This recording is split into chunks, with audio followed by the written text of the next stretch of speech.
if he's on place and he gets distracted and he starts to look away, this is not just on place, this is for any behavior, but we're going to be practicing on place today, so that's a good example. If he starts to get distracted and looking away and he's focused on something over here, I'm going to wait. So as long as he doesn't step off, I don't respond, but I'm going to wait for him to look at me to reward. So right there, he ran over, he barked, came back, looked at me.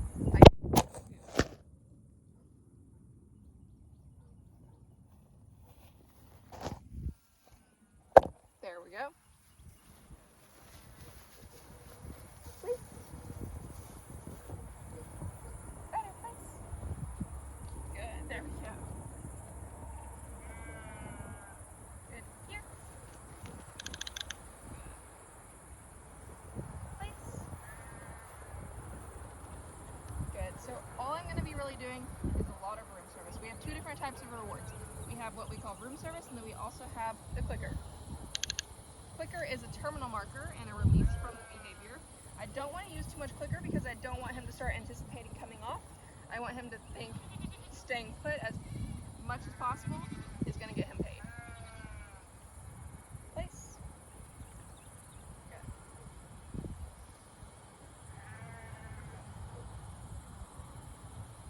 Good boy. Free. Heel.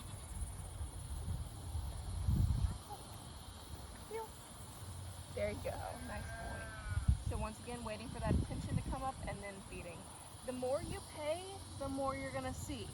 So if I'm paying at that time, like if he's looking down, snipping, and he gets paid for it, then that's just only gonna reinforce that. So I wanna make sure that my timing is really good. That's always really important with puppies. So I wanna build that engagement and build that looking towards the handler.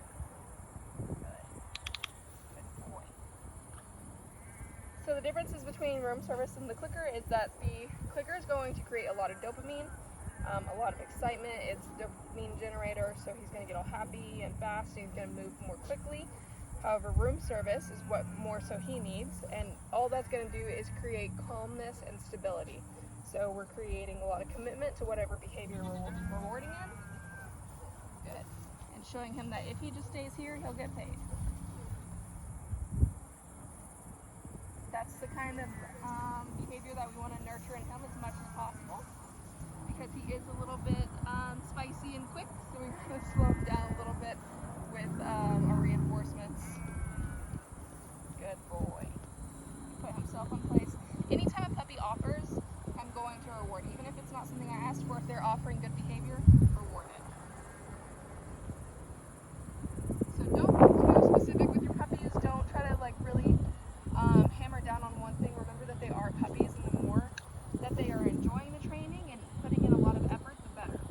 Because all we want to do right now is create a joy and a love for the training, and then we can crack down and work more on specifics later in life. But if they love their fun little games right now and they enjoy working with you, then you're set up for success in the future. Yep. Place. So anytime he comes off, light leash pressure back on. Good. Wait for him to show he's committed, then reward. You only really need to do a couple sessions a day, so maybe 2 sessions a day, and they only need to be about maybe 8 to 10 minutes long. 7 to 10 minutes is probably better. So nothing too crazy long. I'm pushing it today because I'm talking to you guys, but this is a long session for him, right? So just kind of pick one activity to focus on and work through, and then set your timer and try to beat it, and then call it a day. Oh, my clicker's stuck. What's happening? I have a broken clicker, so I'm not clicking anymore. Oh well.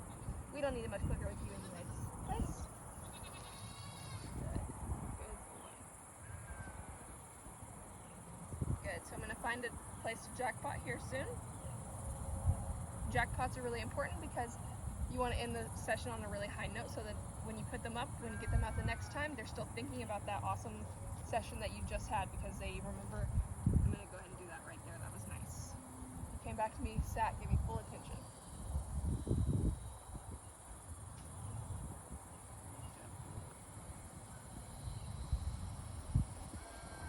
But so so with the jackpots, you want to do probably like 25% of their, 25 to 35% of their meal. At the very end, you want to be like towards the end of your session, you're looking for something to jackpot, right? So we're looking for that behavior that we really love, that we really want to reinforce, and that we want to make them super happy about. We're done. And that just kind of ends on a high note, so that when he goes up, he's very excited to come back out and work with you some more. Yes. They're such sweet puppies. I'm obsessed with them. Yeah. But that is how we do a training session with Ryder. I'm also going to do one with Stetson. But he's going to be the one that you need to kind of slow down, create more calmness with, more stability.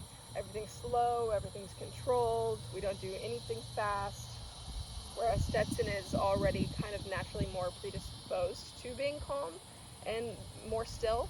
So it's not something you have to focus with him on as much. But Ryder's very quick and spicy, and he likes to run around and be really fast and do lots of things. So slowing him down, creating calmness, a love of stability, a love of just hanging out will be perfect for you guys.